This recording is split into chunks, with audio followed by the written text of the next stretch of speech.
So everyone is asking, what is Apple Intelligence? Let me explain. So the Apple Intelligence is kind of the name of AI on the iPhone or iPad or Macs. But what exactly it is and why it is restricted to only few devices? The major reason behind it is how capable it is and how much it needs in terms of resources. That's a different thing, but what it can do? Well, the key features of Apple Intelligence are like this. The first one is writing tools. Now, this is a system-wide tool that is assist user in rewriting and proofreading or summarizing text across any applications from Apple or other third-party applications such as mail, notes, pages, phone calls. And then there are the third-party applications like Etsy, WordPress. This is to do the rephrasing or sometimes rewriting it professionally, casually, or funnier way. So all of these things are thanks to Apple Intelligence's writing tools. Now this is one part. The second part is image generation. Now they have made two different types of it. One that it can do genmojis, which are like generative emojis.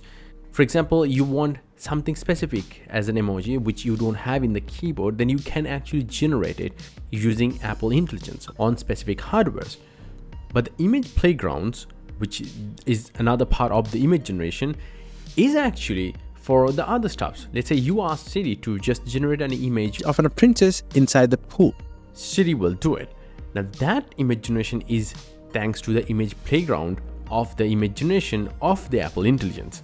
Now this image playground will also allow you to generate an image from your rough sketch in notes or something else, or fill it up with another sketch in case you have written related content right beside it. Now the summarization is also a part of the Apple Intelligence. It actually summarizes anything. So let's say you are recording a call, there will be a transcription of it, and then you can actually summarize that if you want that. Same with a note, a big note. Same with an email. You got an email that is too big for you to read. You can just have it the smallest way possible, yet you get the whole gist out of it. And if not, it will also do the same exact thing for the priority notifications.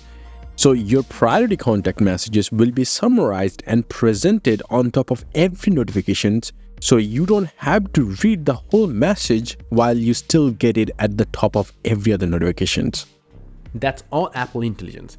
Now it's combined with Siri in certain devices, and in certain devices it's not. Then how Siri will work? Let me explain it. So Siri with Apple Intelligence has a personal context of you while maintaining privacy through private cloud compute. Now you might be confused by all of that, but here's the simple way. So Siri is fed with large language models. So now Siri can handle a lot of more tasks that you will ask Siri every single day on device, and it won't even need the internet to be there. Let's say as easy as calling someone to opening up a specific message or creating a folder, a specific named folder inside Files app. Let's say your mom sent you a message like a month back about her flight details, and you're asking when your mom landing to the airport. So in that specific scenario, Siri will actually search your mom's messages, and then it will look for the details of the flight, and then it will go to the internet and it will search for the flight details and give you a live result. This all can be done using Siri because this has been fed with a lot of new stuffs, and that we are calling large language models. The next part is that if Siri thinks that the question is more complicated, let's say you use two different languages in one and you ask Siri something and Siri couldn't do it because it hasn't been fed like that way. So in that scenario, it will actually connect to the server.